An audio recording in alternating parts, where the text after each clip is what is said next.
Hello, welcome to Amir Shakil 5858. I am Amir Budnam. Following are the news which have been reported by American, European, Asian, Canadian, Australian, African channels and AP, AFP and Reuters news agencies. Now the headlines. Trump-Harris debate is over. People give mixed reviews. Republican honored Americans who died in Afghanistan. Liberal government in Canada is in deep trouble. Terror plot in Canada. Use of police force in America. Israeli strike killed at least 19 people in tent camp. Tunnel of Gaza. American activist died in West Bank. U.S. condemned this killing. Abortion rights in Missouri, USA. Hurricane expected in Louisiana. Wildfires in California. American household incomes have reached pre-pandemic level. Plan for pensioners in UK. On Wall Street, Dow Jones down, Nasdaq and S&P 500 increased. Now please watch the channels. Good evening, I'm Amna Nawaz. And I'm Jeff Bennett. On the NewsHour tonight, the debate stage is set for Kamala Harris and Donald Trump to face off for the first time, with a new PBS News poll showing the presidential race in a dead heat. Their names are etched into our hearts and now into the history of our nation. U.S. service members killed during the withdrawal from Afghanistan are given Congress's highest honor as Republicans and Democrats trade blame for the events 3 years ago. And Miami Dolphins wide receiver Tyreek Hill calls for change after body cam footage shows how police forcibly detained him before last weekend's football game.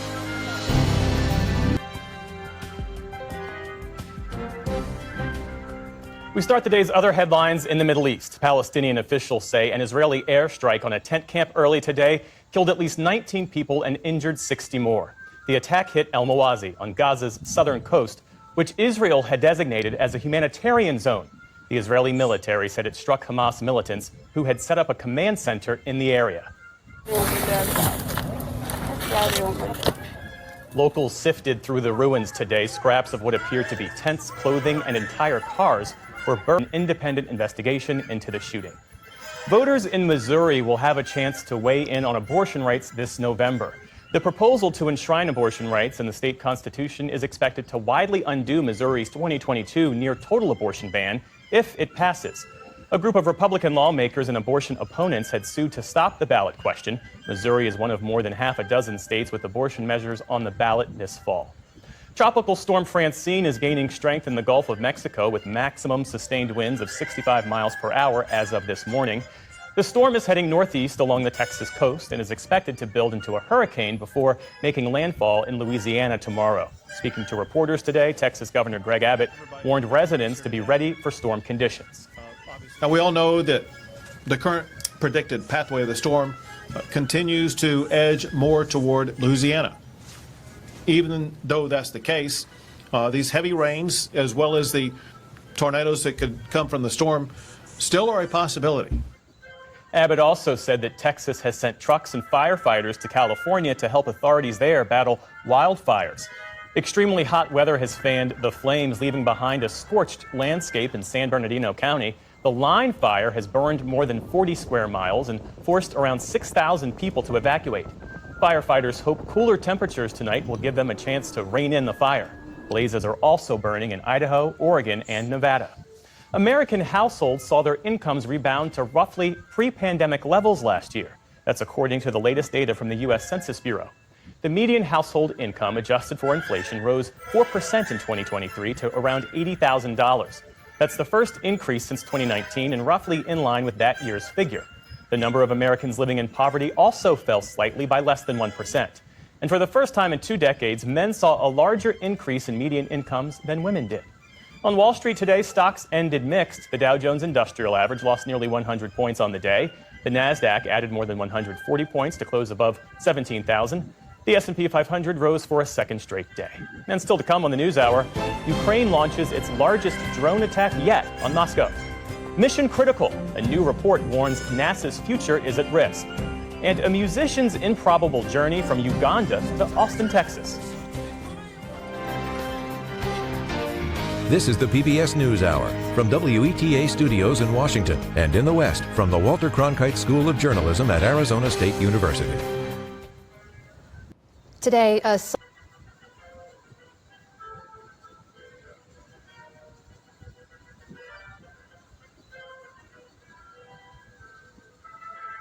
Tonight, two major stories as we come on the air. Kamala Harris and Donald Trump set to face off in their high-stakes debate, and Tropical Storm Francine on a collision course with the U.S. First tonight, Francine expected to strengthen into a hurricane this evening as it closes in on the Gulf Coast, bringing life-threatening storm surge and up to a foot of rain. Al Roker is standing by. Also tonight, the highly anticipated clash between Kamala Harris and Donald Trump. Their first and potentially only debate before the election, with the race in a dead heat, both candidates expected to go on the attack. And what Mr. Trump told us his biggest challenge will be tonight, our full team coverage. The scary moment on the tarmac in Atlanta, two Delta planes colliding, the tail of one aircraft knocked off. We just hit something on the taxiway. Could you tell us what it was? What the airline says happened. The raging wildfires in the west forcing new evacuations. The deadly Israeli airstrike on a humanitarian zone in Gaza. And new video inside the tunnel where 6 hostages, including an American, were reportedly killed. And the historic launch, the all-civilian SpaceX crew set to travel farther away from Earth than any human in more than 50 years. This is NBC Nightly News with Lester Holt. Good evening and welcome. There is breaking. Tonight, breaking news as we come on the air from Philadelphia. Vice President Kamala Harris and former President Donald Trump meeting face-to-face for the first time ever just a short time from now. The ABC News presidential debate. Also developing tonight, 2 passenger jets colliding on the taxiway, a tail ripped off. And we're tracking a tropical storm set to become a hurricane now and expected to hit the U.S. First tonight, Vice President Kamala Harris and former President Donald Trump right here tonight at the National Constitution Center in Philadelphia. The candidates making their case to the nation. Vice President Harris preparing for this moment for days. Donald Trump also preparing and coming into the debate saying he feels great, but acknowledging, quote, you don't know what to expect. The race for the White House essentially a dead heat. The newest poll, 49-49. Mary Bruce and Rachel Scott right here in Philadelphia. Also tonight, the images coming in the moment 2 Delta passenger planes collide on the taxiway in Atlanta. The wing of one plane tearing off the tail of the other. Nearly 300 passengers forced off the planes.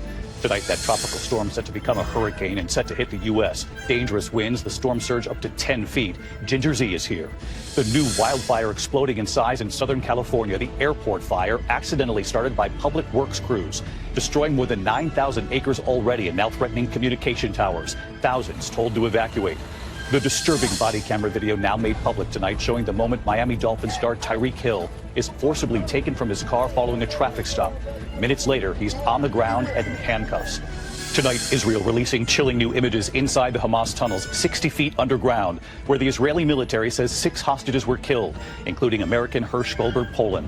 Here in the U.S., the manhunt intensifying for the sniper suspect accused of shooting and wounding 5 people in their vehicles on I-75. And the new warning now from authorities. SpaceX launching its newest mission to perform the first private spacewalk in history, hundreds of miles above Earth. And back here in Philadelphia tonight, we will set the scene right here at the National Constitution Center in Philadelphia. The intimate setting here, Kamala Harris and Donald Trump, they have never met before. And we will show you where they'll debate in just hours, right down on the floor behind me, 9 p.m. Eastern, here on ABC. From ABC News, this is ABC World News Tonight with David Muir, reporting tonight from Philadelphia. Good evening tonight from Philadelphia. President Trump, your Well, response? first of all, I wasn't given $400 million. I wish I was. My father was a Brooklyn builder, Brooklyn, Queens, and a great father, and I learned a lot from him. But I was given a fraction of that, a tiny fraction, and I've built it into many, many billions of dollars, many, many billions. And when people see it, they are even surprised. So we don't have to talk about that. Fracking, she's been against it for 12 years. Defund the police, she's been against that forever. She gave all that stuff up very wrongly, very horribly, and everybody's laughing at it, okay? They're all laughing at it. She gave up at least 12 and probably 14 or 15 different policies. Like, she was big on defund the police. In Minnesota, she went out, wait a minute, I'm talking now, if you don't mind, please. Does that sound familiar? Wow. She went out in Minnesota and wanted to let criminals that killed people, that burned down Minneapolis, she went out and raised money to get them out of jail. She did things that nobody would ever think of. Now she wants to do transgender operations on illegal aliens that are in prison. This is a radical left liberal that would do this. She wants to confiscate your guns, and she will never allow fracking in Pennsylvania. If she won the election, fracking in Pennsylvania will end on day one. Just to finish, one thing so important in my opinion. So I got the oil business going like nobody has ever done before. When they took over, they got rid of it, started getting rid of it, and the prices were going up the roof. They immediately let these guys go to where they were. I would have been 5 times, 4 times, 5 times higher, because you're talking about 3.5 years ago. They got it up to where I was because they had no choice, because the prices of energy were quadrupling and doubling. You saw what happened to gasoline. So they said, let's go back to Trump. But if she won the election, the day after that election, they'll go back to destroying our country, and oil will be dead, fossil fuel will be dead, we'll go back to windmills, and we'll go back to solar, where they need a whole desert to get some energy to come out. You ever see a solar plant? By the way, I'm a big fan of solar, but they take 400, 500 acres of desert soil. Trump, we have a These lot are of not good issues things that for we the have to get environment, to. as she We're out of time. understands. Thank you. Hey, Sean Hannity here. Hey, click here to subscribe to Fox. Joining us now, I'm honored to say, is the Democratic Vice Presidential nominee and Minnesota Governor Tim Walz. Governor Walz, I really appreciate you making time to be with us here tonight. Thank you. Thanks for having me, Rachel. Great night. A great night. You were at a watch party in Arizona. You think it was a great night. Tell us how you assess your running mate's performance this evening. Yeah, I'm out here in Mesa, and folks across the country got to see a president for all Americans. You saw Kamala Harris conduct herself with dignity. She laid out a clear vision forward, one that's an opportunity economy we keep talking about, ability to own a home, making sure prescription drugs are not too expensive, and tackling the real problems and doing it all with grace and dignity. And then on the other side, look, I don't know how others describe it. You saw a nearly 80-year-old angry narcissist continue to veer off into things that in any other setting might actually be funny, but they're dangerous in this setting. They're dangerous because this guy anywhere near the White House is simply unacceptable. But I think the good news is a lot of Americans are going to see this clip. These things are going to go around. They're going to talk to their neighbors, and they're going to see what Vice President Harris is bringing to them. She talks about them. He talks about himself. She talks about real issues. He goes on tangents that are hard to follow. So I have to tell you, I'm excited about this. It's what we all knew. I'm glad more people are engaging, and we've got an opportunity. All of this, doing it with joy. A politics of joy, a politics of possibilities versus this just increasingly dark. Look, what I say is, Rachel, this guy's rooting against America. He's rooting for failure. He does not want good news. He does not want good economic news. He does not want to see unemployment, inflation going down. He wants to see the worst because whatever twisted vision he has, he thinks he's the guy to fix it when he's the guy who started the problem. So she did a great job. I'm really proud of her. You know, your running mate, Vice President. Tonight, the debate stage is set, the stakes are high, and the candidates are ready. Vice President Kamala Harris and former President Donald Trump meet for the first time ever in what could be their only presidential debate of the election cycle. Can they sway voters in a race that is neck and neck? The CBS Evening News starts now.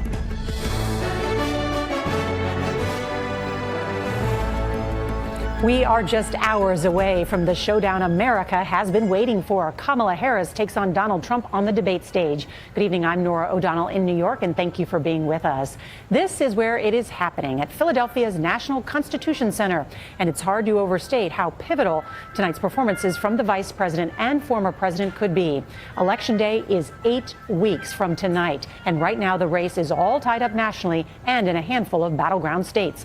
Tens of millions of Americans are expected to tune in to see the candidates argue their positions in what could be their only debate. The stage is set. You see the podiums there. Harris chose the podium on the right. Trump.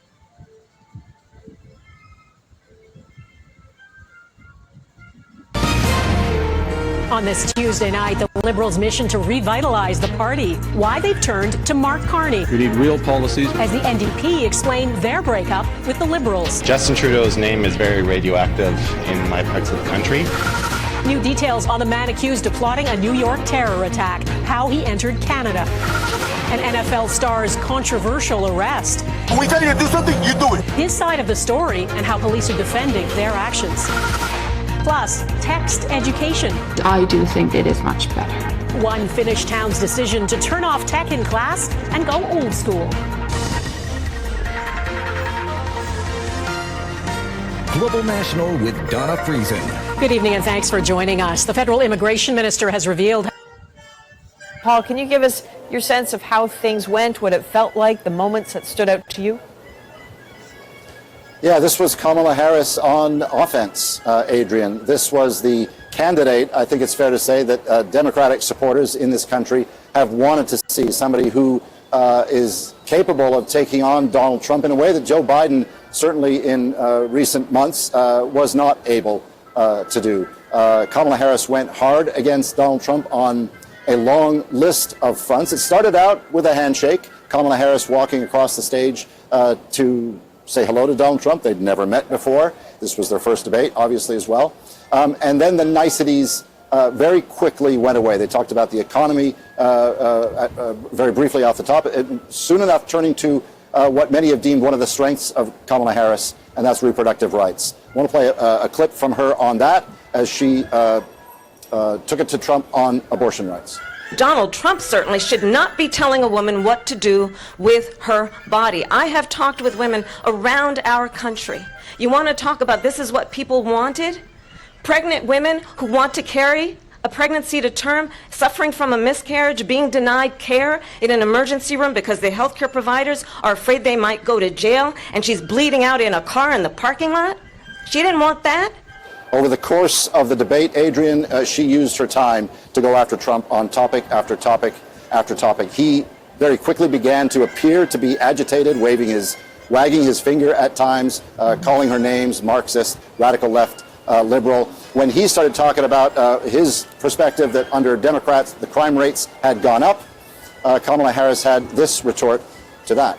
I think this is so rich, coming from someone who has been prosecuted for national security crimes, economic crimes, election interference, has been found liable for sexual assault, and his next big court appearance is in November at his own criminal sentencing.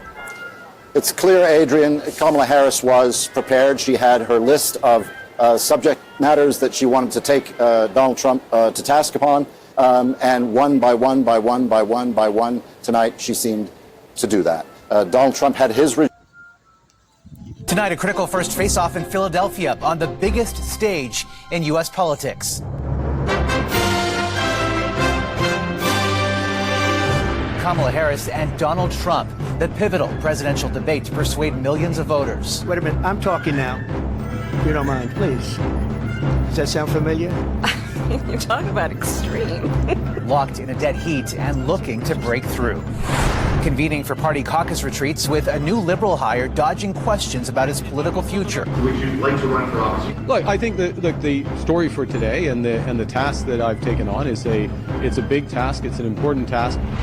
The startling confrontation caught on camera between police and a black driver in Quebec. I almost lost my life.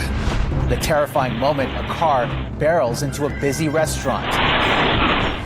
Plus, a groundbreaking mission ready for liftoff. Farther from the Earth than any human has gone since the Apollo missions. The bold and risky trek carried out by an all-civilian SpaceX crew.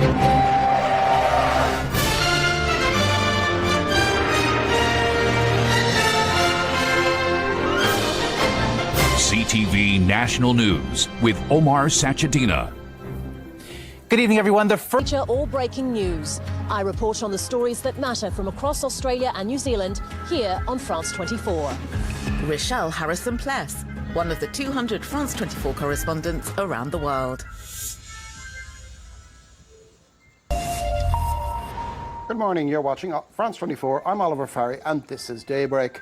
Kamala Harris and Donald Trump go toe-to-toe in their first and only U.S. presidential debate in Philadelphia. Abortion, immigration and the economy dominated the debate, with the vice president dodging a number of policy questions and Trump being fact-checked numerous times by moderators. Joe Biden says he is working on ending a ban on US-supplied long-range weapons being used by Ukraine against Russia. This follows reports that Iran has supplied Moscow with weapons. Washington, France and the UK have said they will issue fresh sanctions on Tehran. Hundreds of protesters storm Mexico's Senate as it debates a contentious bill that would pave the way for judicial reforms. Critics of the government's proposed law say it would deal a blow to judicial freedom and erode the country's system of checks and balances. Also coming up in today's press review, Antonia Kerrigan will be looking at the reaction to that debate last night in Philadelphia. And the heroine of Netflix's hit show, Emily in Paris, is leaving the French capital for a short trip. Emily is going on a Roman holiday for a few episodes that are set to introduce her millions of fans to the delights of the Eternal City.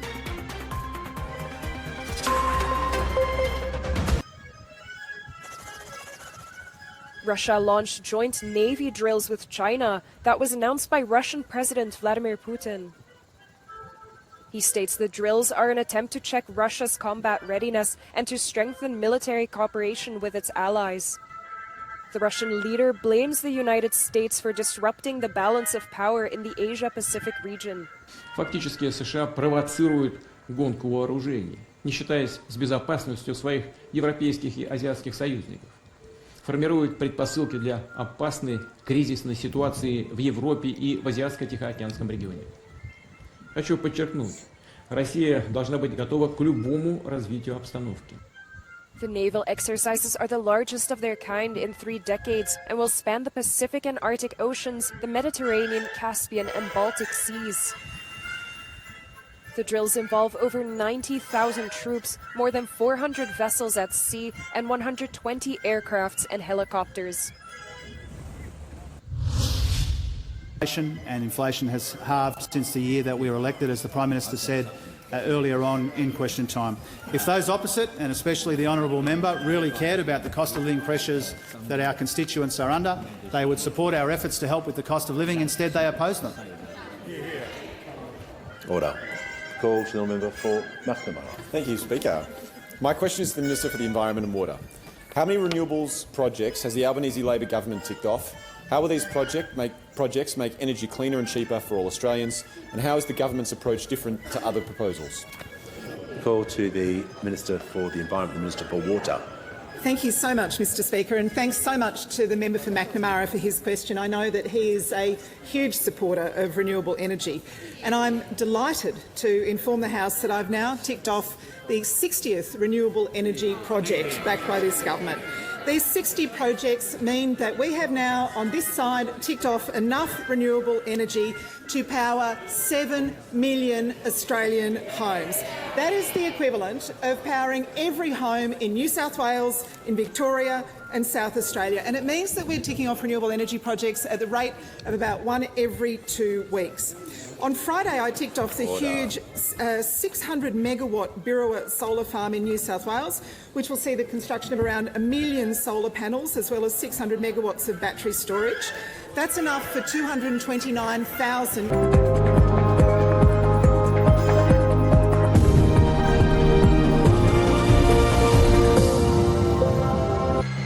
He claims it ceased to exist. She becomes president. She says Putin will eat him for lunch. Donald Trump and Kamala Harris live in Islamabad was also on the fighters ready to northern Gaza, killing at least 9 Palestinians in Jabalia. Joe Biden backs in his radio assertion that the killing of a Turkish-American activist was an accident, but the US Secretary of State has asked for Tel Aviv about the killing in the occupied West Bank.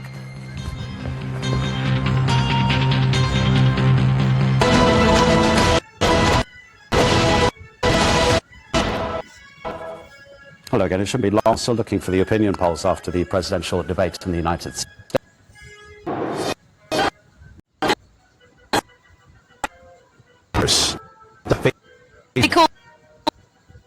Love, but there'll be it on display here tonight.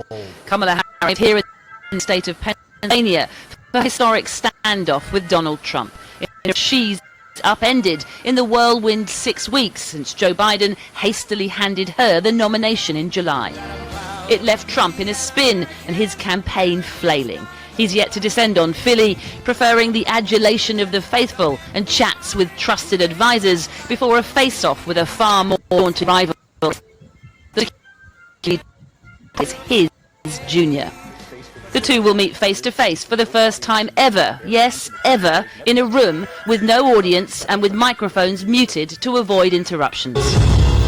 Today, a customary release of cutting campaign ads. You're already ready on day one. Day one, Kamala was 3.5 years ago. This weird obsession with crowd sizes. Of course, Trump has faced a formidable woman before, Hillary Clinton, in 2016. You've been doing this for 30 years, and now you're just starting to think of solutions. He'll say exactly the same of Vice President Harris, that she can't be the solution when she's created the problems. Economic pain, immigration, global wars. Harris hopes Trump resorts to his standard rambling form as she reminds voters, especially women, that he's the man who proudly took away their freedoms and wants to lock up this Hillary Harris.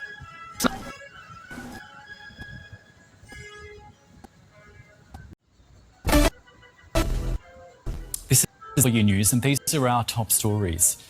Kamala Harris and Donald Trump have squared off in the only planned debate of the US presidential race. US network ABC hosted the first direct encounter between the two contestants in Philadelphia.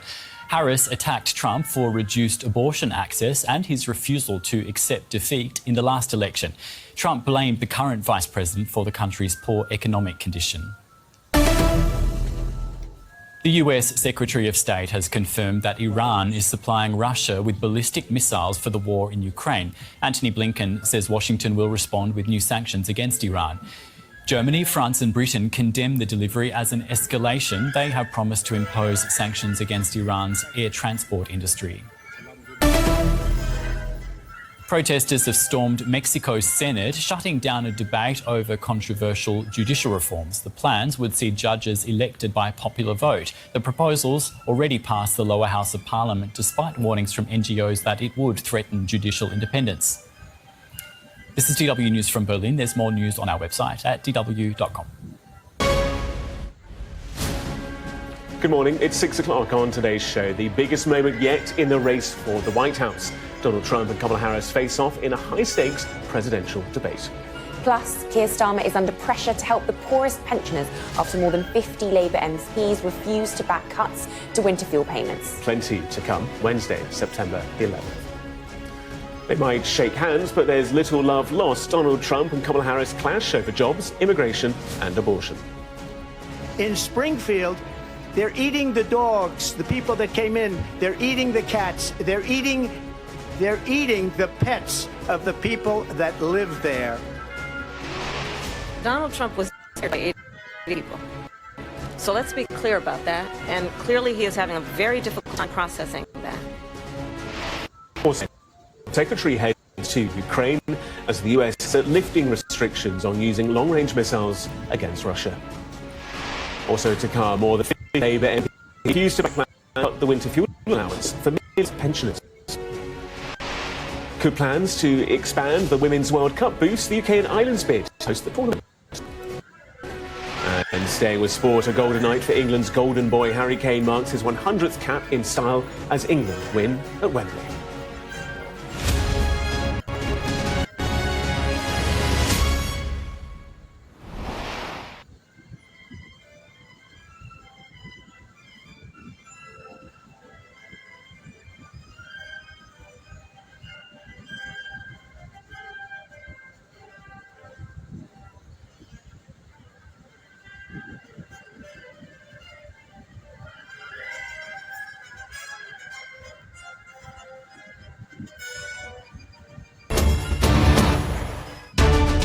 Europe's top diplomat Joseph Borrell rebukes both Israel and Hamas for failing to reach a ceasefire in the conflict in Gaza.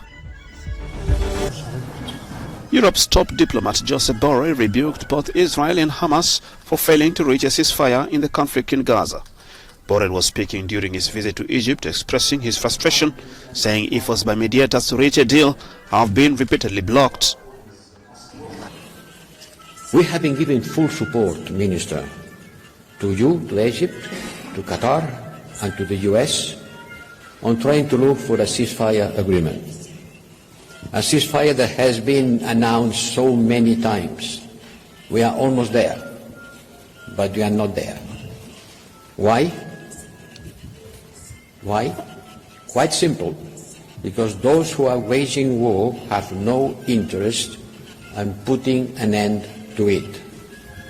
So they are pretending, less and less pretending, because their intransigence is accompanied by total impunity and their acts have no consequences. Both Hamas and Israel have maintained strong stance during the negotiations.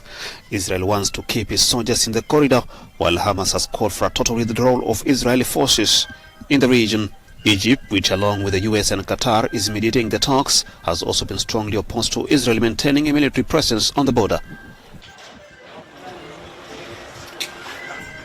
South African state prosecutors are seeking more days to detain 3 men accused of killing 2 women and feeding their bodies to pigs on their farm. The 3 accused men appeared in court on Tuesday in northern province of Limpopo. Farm owner Zakaria, Johans Olivia, supervisor Andrew and Rudolph DeWitt, and employee William Musora faced 2 counts of premeditated murder, 1 count of attempted murder, and possession of an unlicensed firearm. Zacharias, Johannes Olivier, Andrea Rudolph DeWitt, William Musora are to be charged with at least the following offences. 1, 2 counts of murder, read with Section 51, subsection 1 of Act 105 of 1997. 2, attempted murder, read with Section 51, subsection 1 of Act 105 of 1997. Several political parties protested outside Mankweng Magistrate Court, calling for the men to be denied bail and face the harshest possible sentence. It is brutal, it is wrong, it cannot be done. That is why we concerned that, again, some sections of the community are not here. Because I think this is one thing which require all of us, even other farmers, to come and say, not in our name. They're not here. What must we believe? That if it is a farm dweller, it's okay? Because if it was a farmer, they would be here. Violent crimes on South Africa's farms have been a concern for years, including the killing of farmers by criminals and farmers' abuse of workers. The case will continue next month. The bodies of some of the more than 40 people killed in an Israeli strike in Al-Mawasi near Khan Yunis. It's being reported that at least 4 missiles hit the crowded encampment, leaving craters as deep as 9 meters and setting tents ablaze in the early hours of Tuesday morning.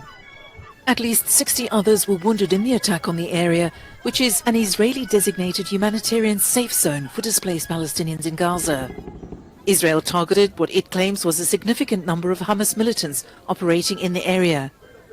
The group has denied Israeli allegations that gunmen were present at the strip of land along the coastline, describing it as a blatant lie. There have been a number of deadly Israeli attacks on the Al-Mawasi area this year, which aid agencies say is now home to more than 380,000 people. Civil defense teams are continuing to search for victims who may be buried under the sand. The war has forced nearly all of Gaza's 2.3 million people from their homes at least once. James Earl Jones, a celebrated icon of stage and screen, has died at the age of 93. His agent, Barry McPherson, confirmed Jones died Monday morning at home in New York's Hudson Valley region. The cause of his death was not immediately clear. In 1965, he became one of the first African-American actors in a continuing role on a daytime drama and worked deep into his 80s. Won 2 Emmys, a Golden Globe, 2 Tony Awards, a Grammy, the National Medal of Arts, and the Kennedy Center honors.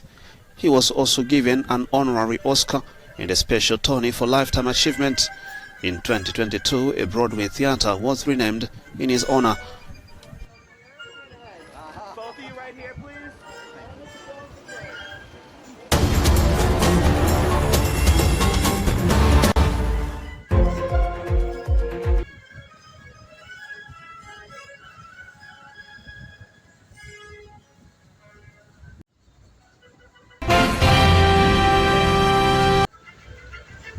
Thank you for watching and privilege of your time. This is Amir Shakil 5858. I am Amir Woodman. Have a good life.